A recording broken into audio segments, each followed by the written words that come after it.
5. Depois você me devolve a palavra. Você fica na reunião, mas só me devolve a palavra, fazendo favor. Combinado. Bom, boa noite, pessoal. Uma alegria estar aí com vocês. Que bom que conseguiram conectar aqui, embora a chuva hoje, né, foi difícil aí para todo mundo. Então, vamos adiante, né? A gente já está aí no segundo capítulo da terceira parte do Livro dos Espíritos, e nós estamos estudando aí a parte da lei de adoração, né? Então, é uma lei que eu confesso que quando eu tive o primeiro contato com ela, aqui estudando a doutrina, eu não sei vocês, mas parece um pouco estranho, né? Porque, poxa, Deus precisa ser adorado? Será que a gente, como é que é essa questão da adoração, né? A gente tem que ficar abanando, tem que fazer sacrifícios. Então é muito interessante porque Kardec ele vai explorando, né? Mostrando para nós o que que é de fato essa adoração, que é, né, da forma como nós compreendemos na doutrina, não são sacrifícios no sentido de pegar um animal e sacrificar, ou os espólios das nossas doações, não. É elevação do nosso pensamento a Deus, né? Então, quando nós levamos o nosso pensamento a Deus, nós estamos, pela adoração, aproximando de Deus. Porque toda vez que eu me ligo com Ele, me conecto com Ele, eu vou, de fato, me aproximando de tudo dessa forma. E aí a doutrina espírita vem mostrando para nós que isso é de fato necessário para o nosso aprimoramento, para o nosso crescimento enquanto espíritos, mas que a adoração ela não deve ser cultivada do ponto de vista exterior, ou para mostrar às outras pessoas que nós somos cristãos, ou que temos uma crença, ou que adoramos a Deus. A verdadeira adoração é aquela que é feita do nosso coração. Então, em todas as nossas ações, a gente deve sempre lembrar que o Jesus olha sobre cada um de nós, que Deus conhece o nosso íntimo, o nosso interior, e é através disso que nós devemos buscar a adoração, e não apenas em simples rituais, palavras, atitudes, nada disso, né? E aí, então, entrando agora no tópico que tá relacionado com a questão que nós vamos estudar hoje, é a partir da prece, né? Então, a prece, nós vimos nas questões passadas que ela é sempre agradável a Deus. Porque quando nós fazemos a prece, aquela do coração, aquela sentida, é a prece que mais chama a atenção a Deus e que lhe é preferível, porque é aquela que vem do nosso íntimo. Não sai apenas dos lábios, mas sai do nosso coração. Porque ela é feita com fé, ela é feita com fervor, ela é feita com sinceridade, e não apenas uma mera repetição de palavras escritas por uma ordem que a gente sequer esteja pensando nela. Então, esse é o objetivo da prece, é fazer com que nós movamos as nossas fibras mais íntimas, com um ato de louvor, de agradecimento e de pedirmos a Deus, e dessa forma nós nos aproximamos dele, pensamos nele, e assim nós entramos em comunicação com Deus. Então, a prece, ela serve para essas três coisas: louvar, pedir e agradecer. A gente tem que ter sempre isso em mente. Então, nas nossas orações, elas podem ser direcionadas no louvor, para mostrar, por exemplo, a grandiosidade de Deus, de louvar e ter esse âmbito, para pedir, que é o que normalmente nós fazemos em 90% das orações, e para agradecer uma graça, agradecer um favor, agradecer a assistência, agradecer a vida, ou seja, ser grato, mostrar a demonstração de carinho que nós temos em relação à espiritualidade, em relação a Jesus, em relação a Deus. Então, hoje, nós vamos entrar, então, na questão 660, e essa questão da prece ela é muito bela, porque Jesus deixa várias passagens no Evangelho sobre esse momento. Quantas vezes ele se afastou, se separou dos discípulos para que ele pudesse ir em um lugar reservado para orar. Então é óbvio que essa atitude não é apenas para nos mostrar que, poxa, se a gente quiser entrar em oração com Deus, eu tenho que me afastar de todo mundo para poder fazer isso. Claro que não. Eu posso estar no meio do trânsito caótico e estar em oração. Porque a oração é um pensamento que nós dirigimos a Deus. É um estado mental. Então, eu posso estar no meio do trânsito, mas estar conversando com Deus. Eu posso estar numa situação crítica, numa audiência, numa reunião de trabalho, em qualquer situação que for, e pedir a Deus que me abençoe, que me ilumine. Porque não é um número de palavras, mas sim a firmeza de propósito, de fé e de conexão. Então é aquela história, né, do Benedito estar aqui, ele não sabia orar, não tinha aquelas preces formuladas, nem nada disso, mas toda vez ele se recordava de orar a Deus, tinha esse hábito, e toda vez que ele ia orar, ele simplesmente dizia, ó, oh, Benedito está aqui. Era a prece dele, mas era com tanto ardor, com tanto coração, com tanto sentimento, que ela arrombava as portas do céu, ia direto. Por quê? Porque era conexão. Então é isso que nós devemos buscar. Tem gente que às vezes, né, igual a Celinha falou, olha, quem pode fazer a prece inicial? Aí ninguém se candidata. Aí a Celinha fala assim, ô Pedro, faz a prece então. Ah, mas eu não sei fazer a prece, eu não sei fazer prece bonita. Não tem isso de prece bonita, prece feia. É claro que assim, você pode pegar uma prece de cartas e a gente se emociona, né? É uma prece que carrega consigo um magnetismo, que carrega consigo uma sabedoria e que o alto deixa que essas preces venham como um presente para a humanidade e que permaneçam no planeta Terra, porque ela é capaz de guiar muitos espíritos. Então, a gente não pode desdenhar também dessas preces. Então, preces de Cáritas, a própria Ave Maria, o próprio Pai Nosso, que foram, né, a oração ditada ou como uma mostra que o próprio Mestre nos orientou, essas orações elas têm não só um conteúdo muito importante, mostrando para nós a lei divina, mas serve como um direcionamento de vários espíritos que se conectam através daqueles magnetismos, daquelas palavras e que praticamente são atraídos por ela quando elas são feitas. Então elas têm uma importância muito grande, sim, na humanidade. Mas a prece ela não precisa ser apenas dita dessa forma, né? Aquelas repetições de Pai Nosso, de Ave Maria ou da prece de Cáritas, até porque é difícil ver quem sabe falar uma prece de Cáritas assim, né? Certinha, uma prece extensa, comprida, mas que é muito bela. Então, qual tipo de prece que eu posso fazer que vai agradar a Celinha aqui para eu abrir a reunião? Não é uma prece de Cáritas, é uma prece que eu saio do meu coração. Se eu simplesmente falar, poxa, Deus, obrigado pela oportunidade de estar aqui, de fazer essa reunião e que dê tudo certo hoje. É ótima prece? É ótima prece. Ninguém vai falar nada, ninguém vai criticar, ninguém, nada disso.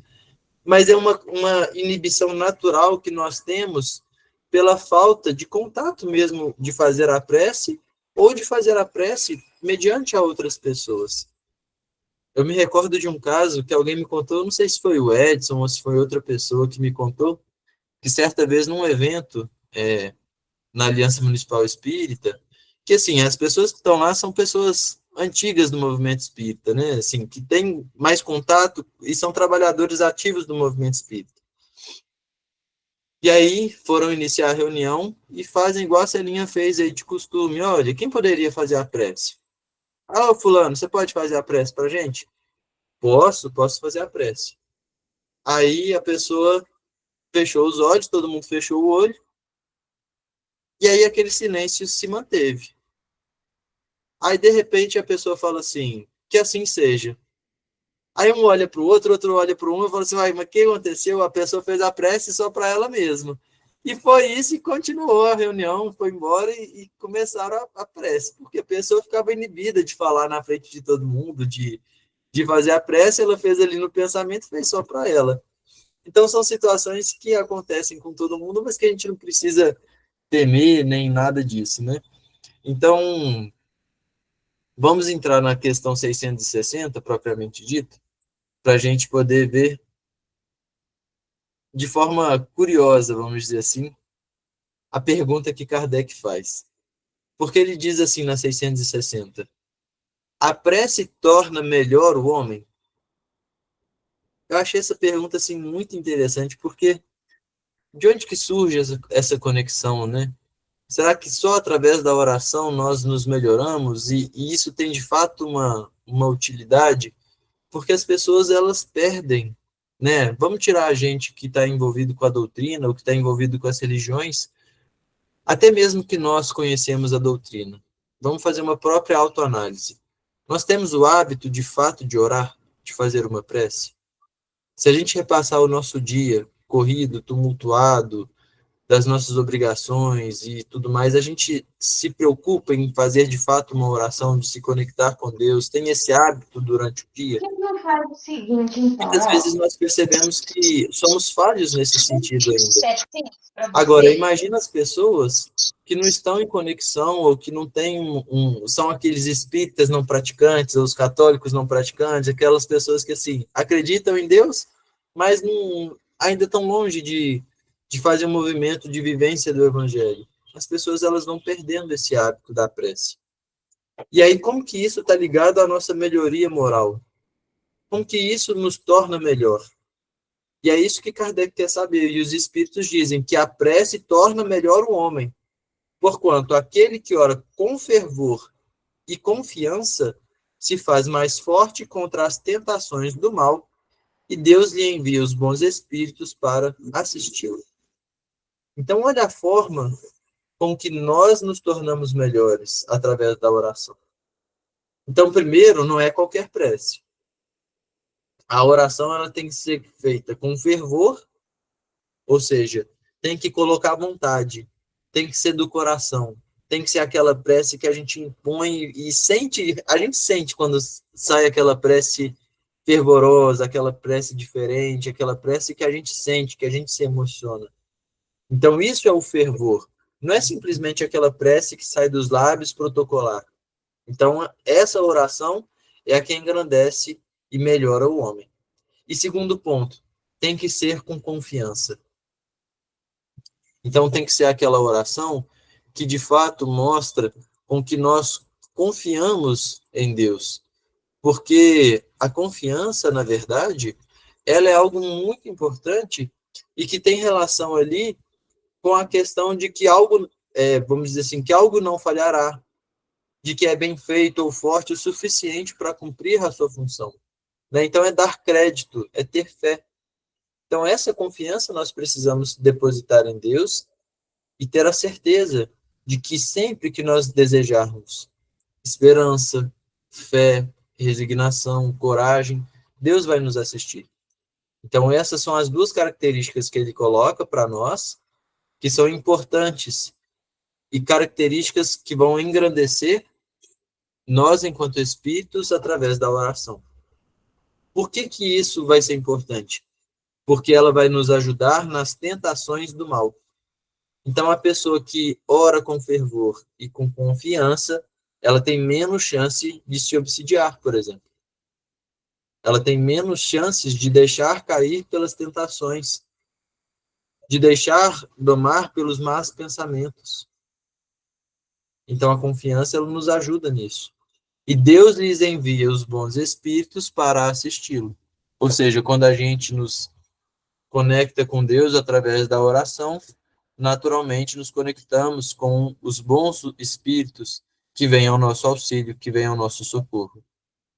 É este um socorro que jamais se lhe recusa quando pedido com sinceridade. Pedi e dá-se-vos-á. Então não tem uma vez que a gente não faça uma oração com fervor e com confiança que nós estaremos desamparados. Então essa é uma chave muito importante para todos nós. Porque imagina só, quantas enrascadas a gente pode às vezes se colocar ou estar diante de problemas que a gente nem sequer sabe como solucionar. Basta a gente fazer uma prece com fervor e com confiança que os bons espíritos venham ao nosso socorro. Eles venham a nos auxiliar. E isso é uma chave que muda para sempre a nossa vida enquanto espíritos. Essa pergunta para nós, enquanto espíritas imortais, ela tem que ficar gravada no nosso íntimo. temos que ter essa certeza absoluta de que basta nós fazermos uma oração. Para mim, o retrato que mais simboliza essa passagem é a Agar no deserto, porque lá no Velho Testamento, quando nós analisamos a história de Abraão, Isaac e Jacó, né, é a descendência ali do braço judeu.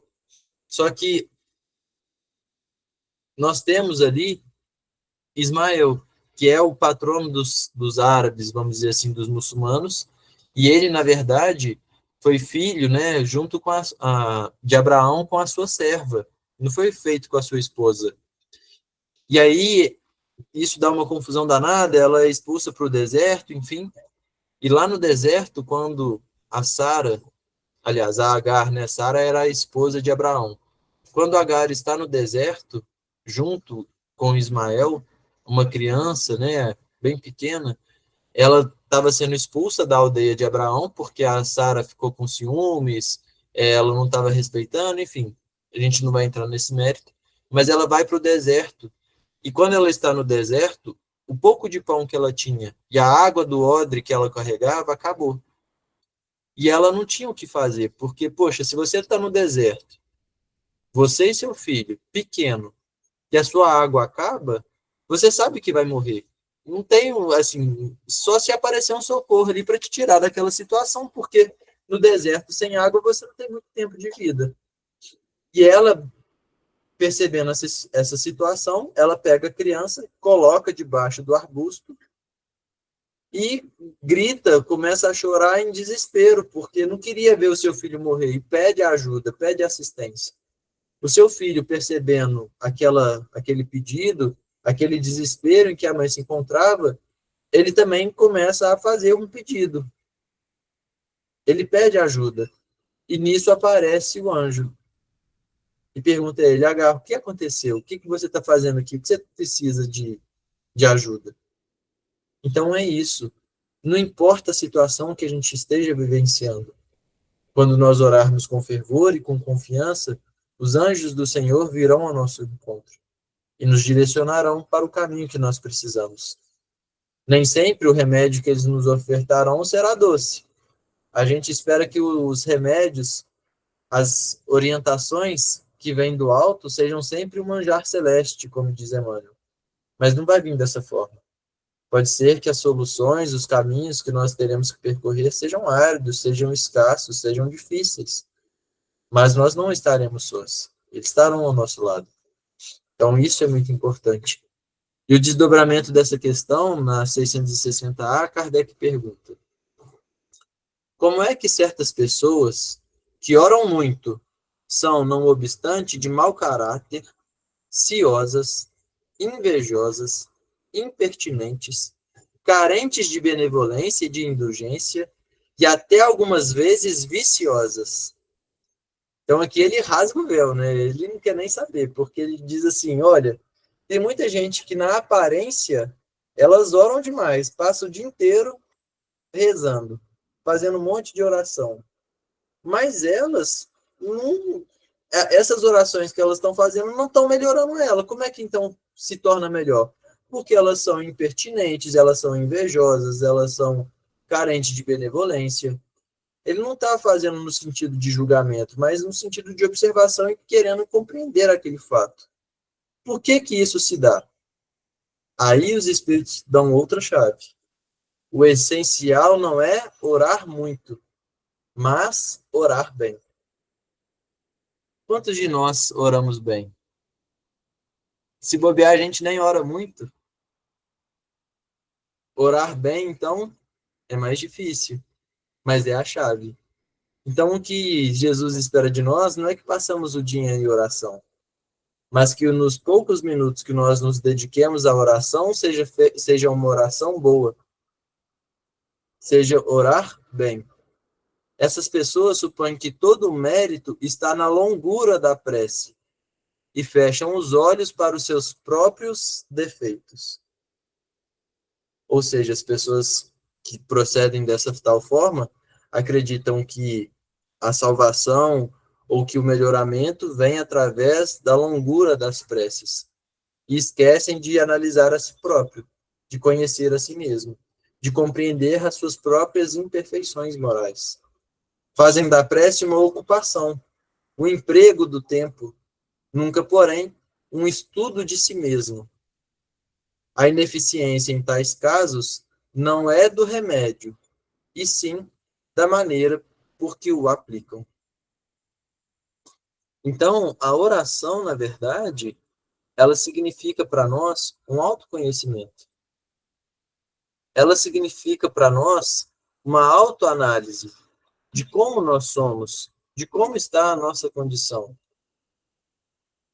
Então, é um processo de autoconhecimento a oração, e através disso nós podemos, portanto, nos conhecer e nos melhorar. Celinha. Ô Pedro, só para reforçar, né, o que você está falando e lendo, no Evangelho segundo o Espiritismo, que é um livro que provavelmente todo mundo que está aqui tem o capítulo 27, que ele vai falar sobre, no item 5 e 6, da eficácia da prece. E ele vai falar exatamente isso com mais detalhes, explicando por que a prece, muitas vezes, ela não vai ter eficácia. E como deve ser a prece para ter eficácia. Então, é muito interessante que depois as pessoas consultem o capítulo 27, itens 5, 6 e 7, do Evangelho segundo o Espiritismo.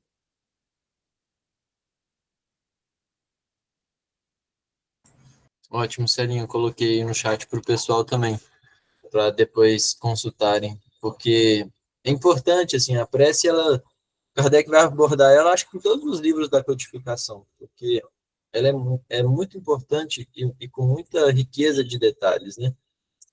Então, eu até, enquanto a Celinha falava aqui também, eu fiz um outro movimento que me veio aqui na mente, vou compartilhar com vocês, só porque é uma oração que a gente conhece, vira e mexe, a gente coloca aqui na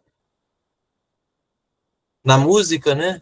Na entrada, mas porque me veio em mente aqui a gente analisar essa oração. Por exemplo, a oração de São Francisco é algo que todos nós conhecemos e que às vezes nós cantamos de modo assim, porque gostamos, achamos belo e tudo mais, mas quando a gente lê a questão de que, poxa, a gente precisa fazer a oração com um instrumento de autoconhecimento, procurando ver na oração aquilo que ainda se reflete em nós, é uma outra percepção que a gente tem da oração.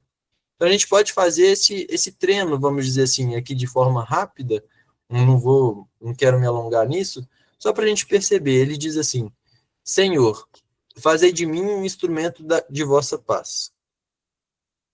Então, primeiro, será que eu estou em paz? Como que eu posso me colocar em paz? E aí ele diz: onde houver ódio, que eu leve o amor. Então, primeiro, como que eu tenho levado o amor? Será que eu tenho levado o amor? Será que nas fofocas do trabalho eu me abstenho, eu mudo de assunto, ou eu fomento a intriga? Onde houver ofensa, que eu leve o perdão. Será que eu tenho perdoado? Será que eu aceito as desculpas?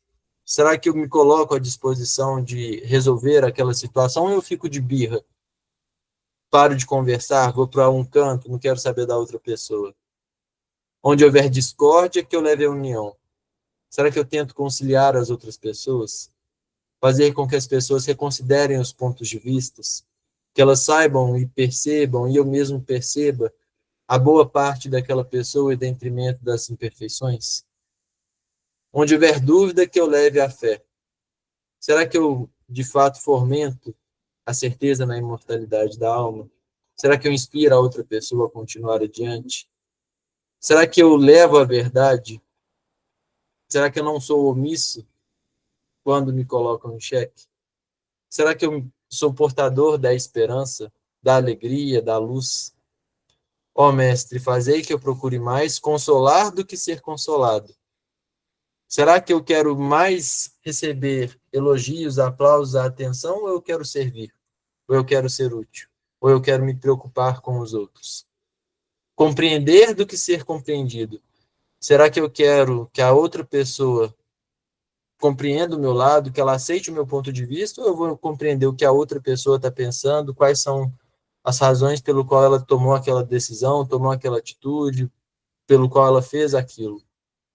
Amar que ser amado, pois é dando que se recebe, perdoando que se é perdoado, e é morrendo que se vive para a vida eterna.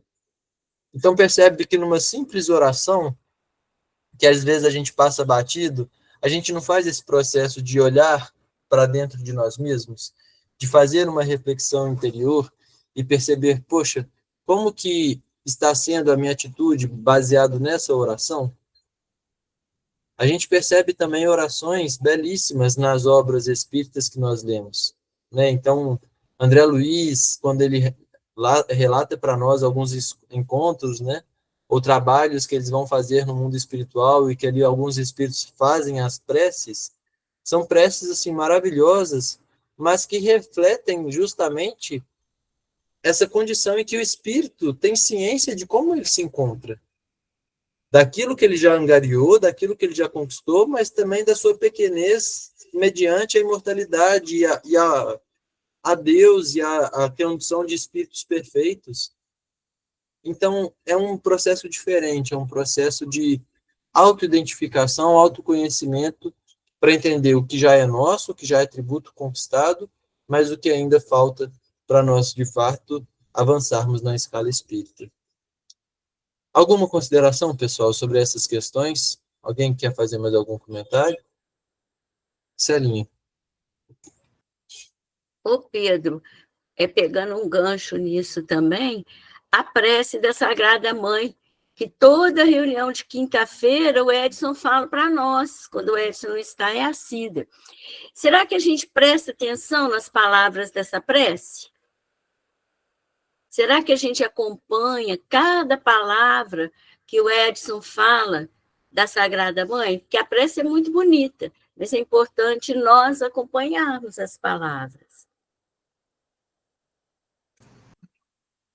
É muito bem colocado, Celinha, porque essas orações, quando nós conhecemos e temos outras pessoas fazendo, é muito importante que, se nós soubermos, nós façamos juntos, mesmo que mentalmente, que a gente se envolva naquelas palavras, que preste atenção naquilo, porque aí forma corrente. Aí conseguem cada um, em seus lares, contribuir para a ajuda e assistência espiritual que é feita no trabalho dessa reunião.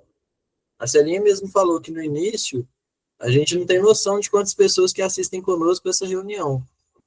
Então, para que essas pessoas também possam ser auxiliadas e nós mesmos beneficiados, nós precisamos estar atentos e conectados na mesma sintonia, na mesma vibração. Então, é um esforço que nós precisamos, de fato, fazer aí durante essa oração para a nossa segunda parte, né? Muito bem.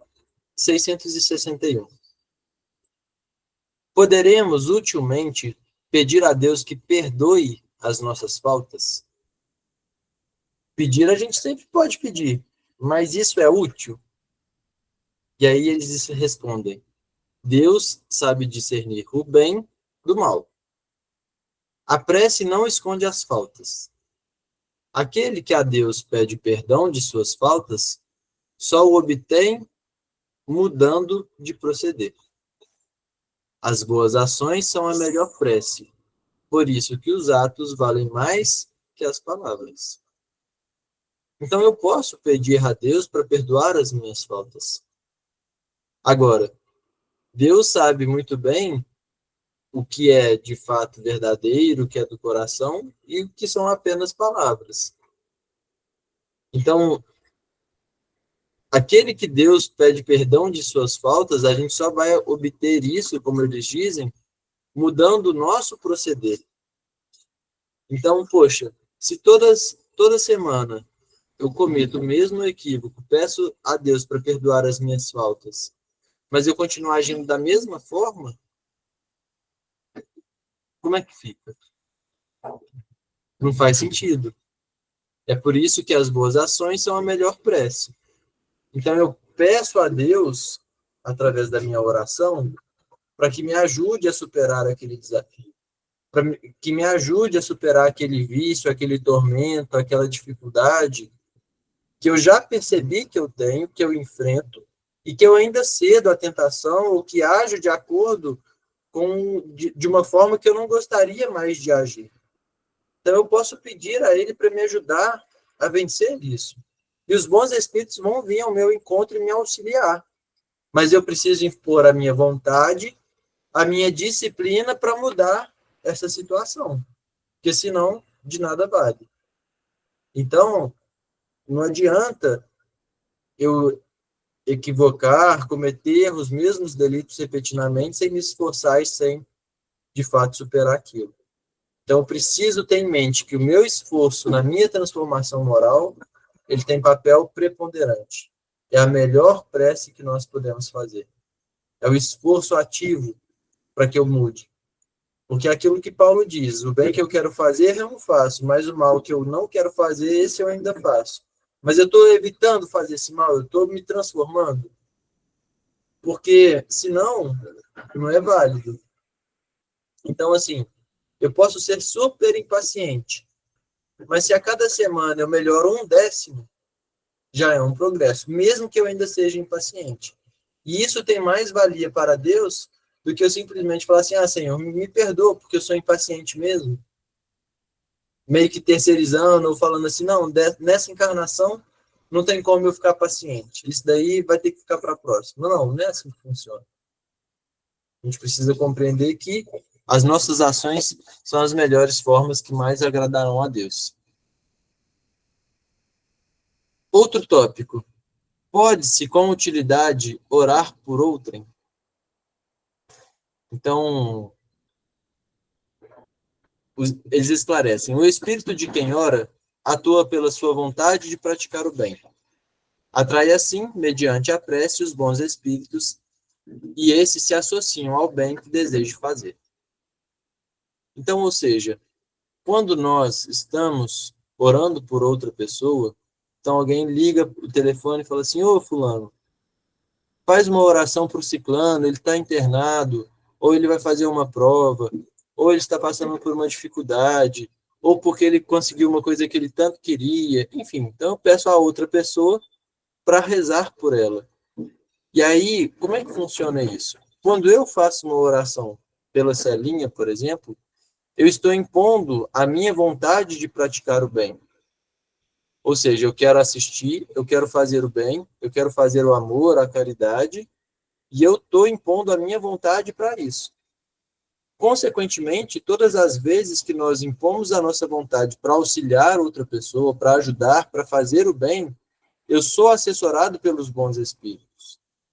Eles vêm ao meu encontro para pegar, às vezes, as boas vibrações, para pegar meus fluidos, ou simplesmente como se fossem pontes, para, de fato, poder auxiliar e levar aquela pessoa em diante. É como se fosse mais um feixe de varas, que é mais uma vara se unindo, e aquilo vai tomando um corpo muito forte para atingir aquela pessoa. Então, quando nós fazemos reuniões de irradiação, por exemplo, por que isso tem tanta eficácia? Porque são várias pessoas fazendo uma oração por um terceiro, com o único objetivo de fazer o bem. Então, se eu sozinho tenho o poder de uma vez, a hora que eu junto com 2 pessoas, isso se dobra. Com 3, isso triplica, quadruplica, quintuplica, e aí vai. Então, a eficácia está direcionada ao número de pessoas que estão interessadas em, de fato, ser útil, em, de fato, fazer o bem. É por isso que tem tantos resultados. E a gente não pode perder isso em mente.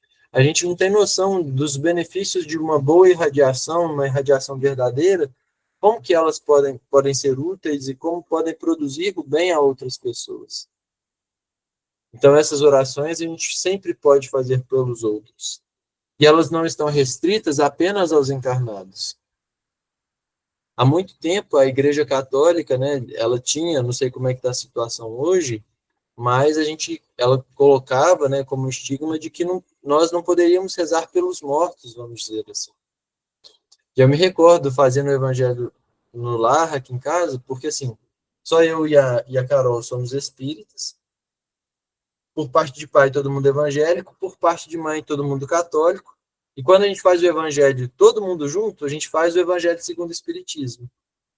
E a gente estuda os ensinos morais de Jesus, então não dá nenhum problema em relação às crenças religiosas.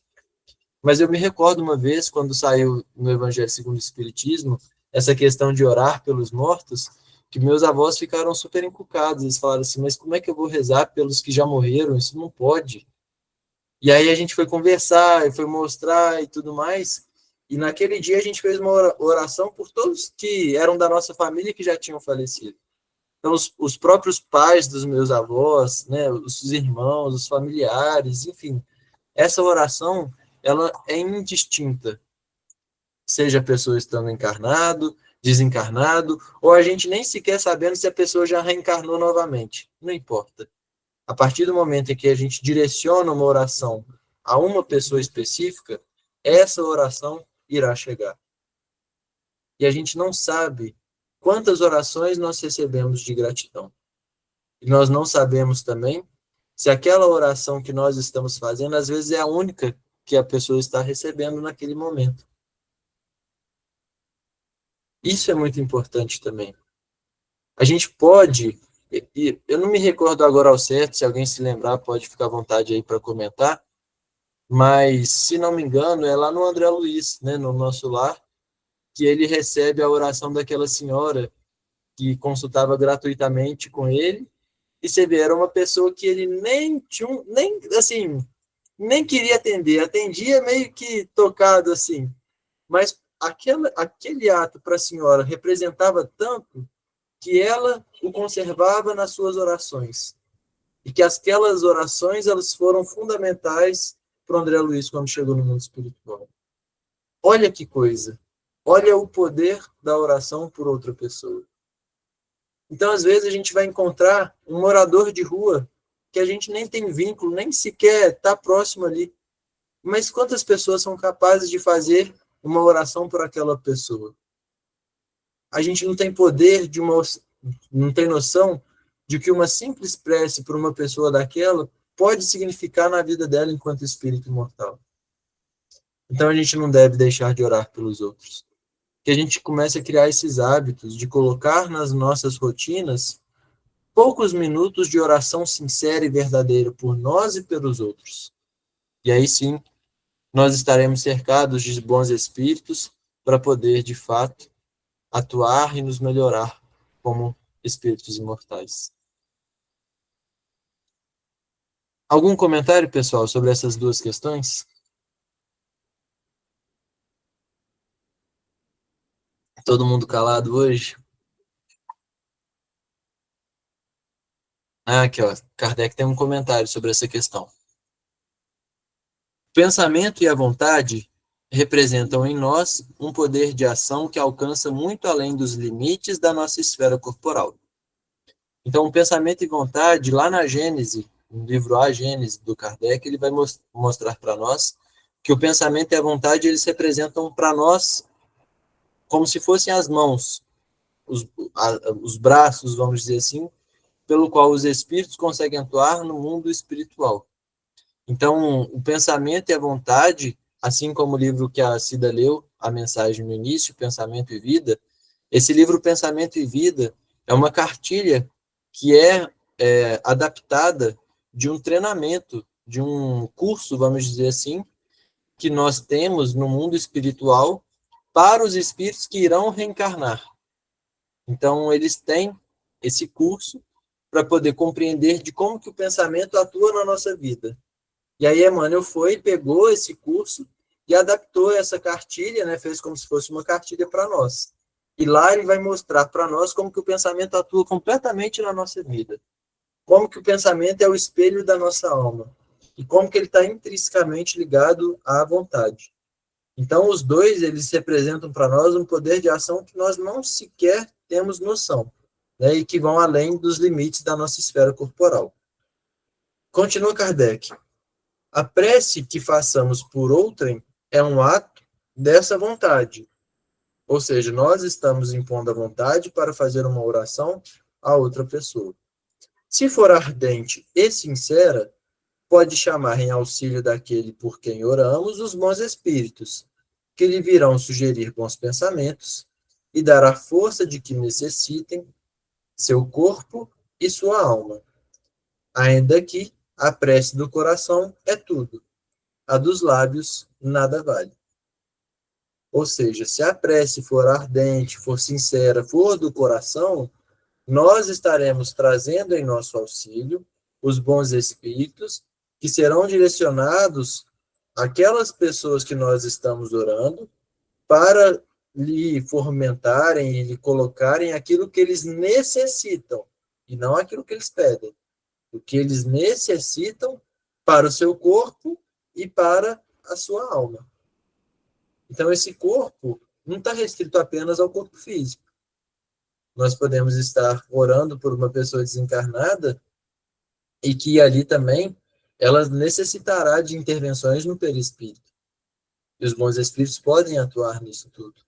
Então, eles, naturalmente, estarão diante daquela circunstância, vendo o desafio que a pessoa enfrenta e sabe os recursos necessários que serão úteis para ela, porque nem sempre a gente sabe o que é útil para outra pessoa, mas os espíritos naturalmente sabem e direcionarão a elas bons pensamentos e a força para superar e avançar aquela situação. Bom, vamos passar a palavra para a Mara e logo em sequência para a Heloísa. Boa noite, Pedro. Boa noite, pessoal. É que eu lembrei aqui de um exemplo de Madre Teresa de Calcutá, que tem uma frase dela que fala que mãos que ajudam são mais preciosas do que lábios que rezam. E eu acho que ela quis dizer nesse sentido de que ela fez da vida dela uma oração. Então, ela não rezava só da boca para fora, como às vezes a gente faz, né? Ela fez da vida dela uma oração. É só isso que eu queria colocar aqui. Obrigada. Obrigado você, Mara. Belíssimo exemplo aí que você trouxe para nós, né? Porque é isso. É aquilo que, se não me engano, São Francisco falava, evangelizar sempre e, em última instância, de palavras. Porque o que vale não são apenas as preces, né? O que mais agrada a Deus é a transformação, é o amor em movimento, é a caridade em movimento, né? Então, excelente exemplo aí. Heloísa. Só para completar aqui, a oração, ela tem que estar, nós temos que fazer a oração pedindo auxílio para os outros, né? E até mesmo para nós, e não impor a nossa vontade, colocar a nossa vontade, eu quero que aconteça isso, isso e isso, se aquilo não é o melhor para aquela pessoa, porque eu acho que aí a gente interfere um pouco até no livre-arbítrio, né? Então, a gente também tem que aprender a saber pedir, né? A saber orar. Não é isso? Com certeza, Heloísa. Muito, muito bem colocado, né? Porque é aquela questão, a gente quando vai pedir a Deus alguma coisa, a gente fica meio que negociando, né? Olha, Senhor, eu quero que aconteça isso, isso e aquilo. E aí a gente muitas vezes não sabe nem o que é bom, o que é necessário para outra pessoa, né? Então, foi um ótimo ponto que você colocou para a nossa reflexão. Isso me fez me lembrar também, assim, quando a gente vai fazer uma oração, eu vou pegar o exemplo do Fé e Caridade, porque a maioria de nós somos de lá, né? Mas vai facilitar. O orientador, o diretor espiritual do Fé e Caridade é o Januário da Glória. Ele é o espírito que comanda o Fé e Caridade. E dentro do Fé e Caridade, nós temos diversos outros espíritos que têm um poder, vamos dizer assim, também, um poder moral muito grande, que coordenam diversos trabalhos. Então, nós temos lá diversos espíritos. E aí, como é que eu posso colocar isso? Quando eu for direcionar a prece ao Fé e Caridade, eu posso me direcionar ao Januário da Glória e falar assim, Januário da Glória, por favor, me auxilie aqui nessa situação. Claro que eu posso fazer isso. Mas eu preciso compreender que o Januário da Glória não está à disposição do Pedro Arthur. Então, quando eu pedir a Januário da Glória, provavelmente, quem virá ao meu auxílio não é o Januário, mas é alguém da falange do Januário que vai dar conta do que eu estou necessitado ali. Então, eu preciso ter essa compreensão e também saber esperar. Eu me recordo de um caso de uma pessoa importante do Fé e Caridade, em que ele estava em casa, e aí ele percebeu que tinha um espírito ali que precisava de ajuda, de esclarecimento. E aí ele fez uma oração a Januário da Glória, pedindo para que recolhesse aquele espírito. E aí passou um tempo, o espírito estava lá na casa da pessoa ainda. A pessoa voltou a fazer oração. E assim foi, fazendo oração, esperando e nada, esperando e nada. Na terceira vez, ele só escutou assim na cabeça dele. Eu já ouvi, mas eu não posso agora, espera um pouco. Ou seja, a gente não sabe nem esperar, já quer que eles venham assim, ó, num instante. Então, quando a gente faz a oração, a gente tem que confiar, mas tem que saber esperar também, porque às vezes a questão demora, tem algumas circunstâncias, tem alguma situação ali que eles precisam resolver, não é um passe de mágicas, né? Então, foram só 2 exemplos aí que me lembrei aqui agora, com essa questão que a Heloísa levantou para nós. Mais alguém, pessoal? Eu não sei se alguém tinha levantado a mão aqui também.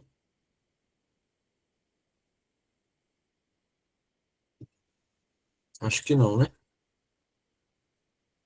Beleza. Vamos fechar aqui nessa 663, provavelmente, então. Podem as preces que por nós mesmos fizermos mudar a natureza das nossas provas e desviar-lhes o curso? Ou seja, eu estou fazendo uma oração por mim mesmo. Eu consigo mudar a natureza das provas, ou seja, aquilo que é imposto às nós para o nosso progresso, e desviar o curso dessas provas? E aí os Espíritos esclarecem. As vossas provas estão nas mãos de Deus, e algumas há que têm de ser suportadas até o fim. Mas Deus sempre leva em conta a resignação. Então, todos nós temos diversas provas. Na nossa encarnação, a gente não passa por um tipo de prova somente. Ah, Pedro, e que tipo de prova eu vou passar? Ela é muito específica? A gente não sabe.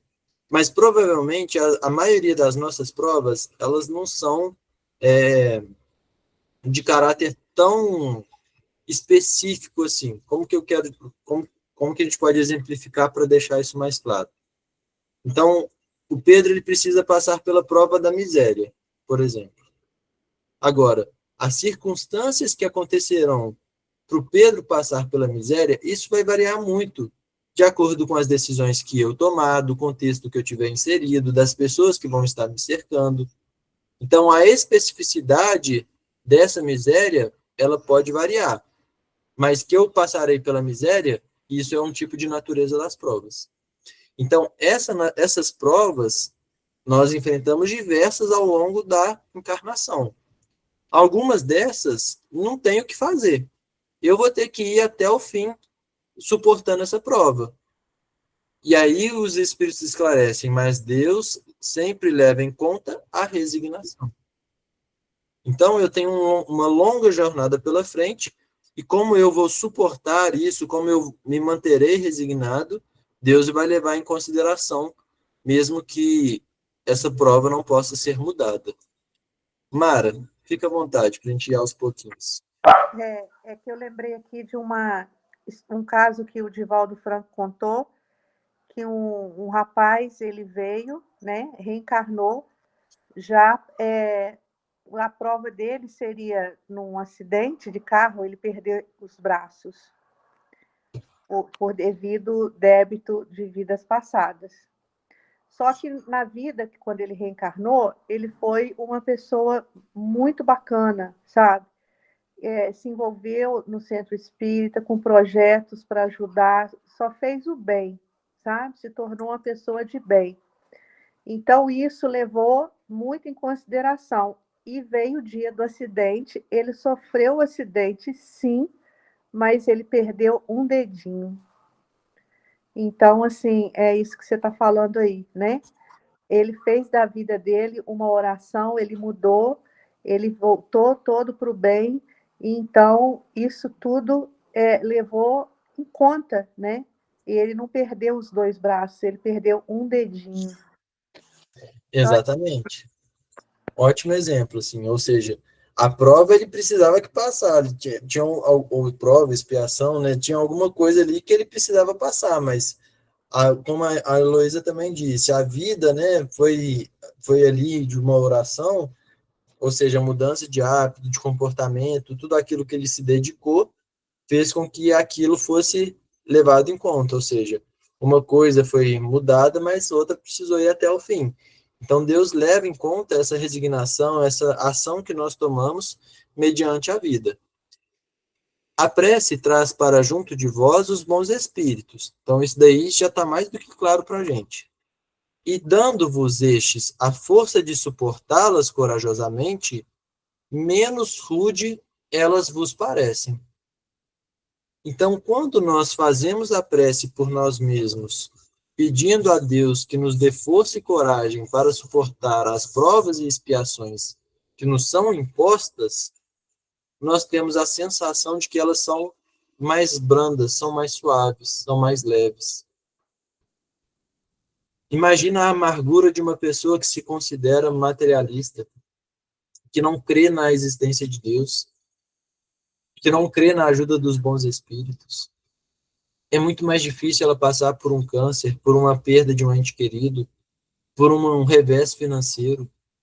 Então, essa crença e a ajuda que os espíritos nos dão através da prece faz com que a gente passe melhor por essas situações. Hemos dito que a prece nunca é inútil quando bem feita, porque fortalece aquele que ora, o que já constitui grande resultado. Ajuda-te a ti mesmo e o céu te ajudará, bem o sabes. Ademais, não é possível que Deus mude a ordem da natureza ao sabor de cada um, porquanto que, do vosso ponto de vista mesquinho e do da vossa vida efêmera, vos parece um grande mal, é quase sempre um grande bem na ordem geral do universo. Então, assim, não dá para ficar mudando as coisas ao nosso bem prazer, né? Porque senão a gente, na verdade, nunca vai querer passar pelas dificuldades, pelas provas difíceis. Hora que tiver o nosso calo apertando um pouquinho, a gente vai falar assim, ó Deus, faz aquela prece sentido, olha, eu não quero passar por isso não, vamos trocar esse trem aí para mim. Então, tem coisas que é só na raça mesmo. Então, não dá para ficar mudando aí.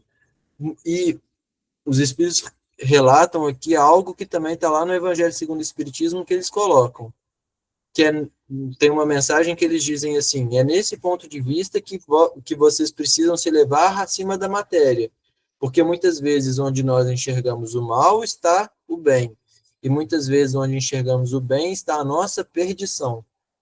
Então, é exatamente a mesma coisa que eles estão falando aqui. Às vezes o que para nós a gente acha que é uma situação super ruim, está ali o progresso do espírito se ele bem souber aproveitar.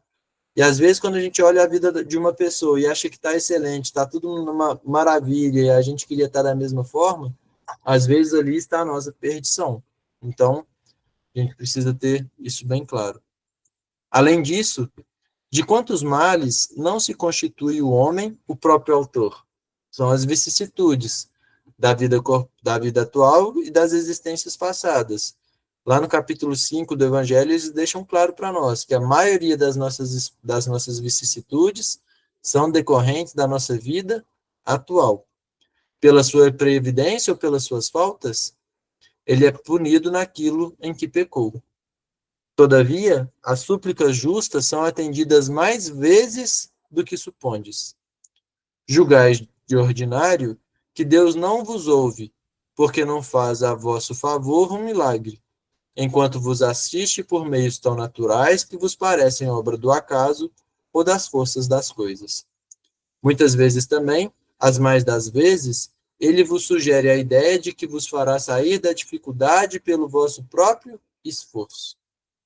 Então, em verdade, nós somos muito mais assistidos e privilegiados do que nós possamos imaginar.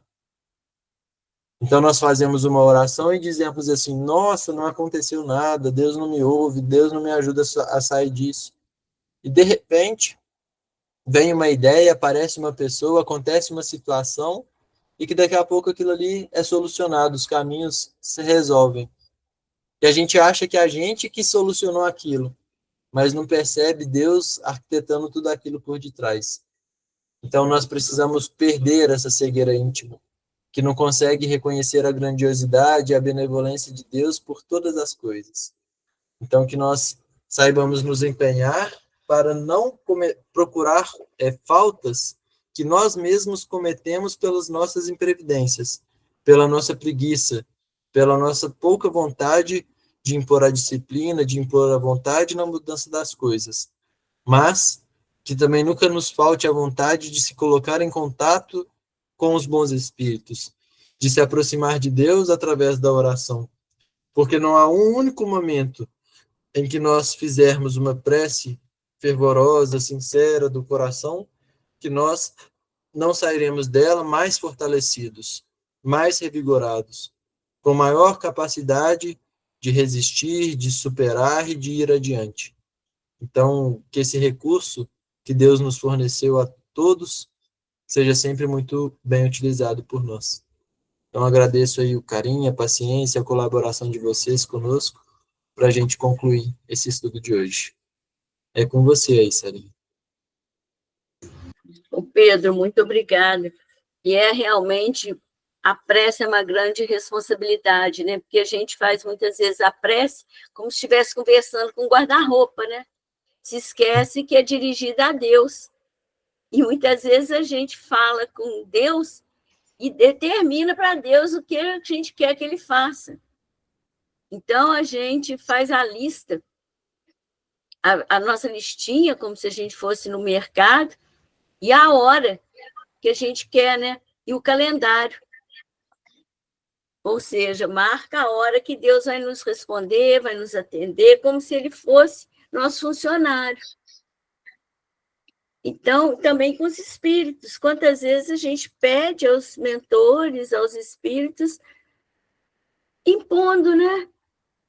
E quando não temos nossos desejos satisfeitos, a gente fica achando que não foi atendido e fica até ofendido, né?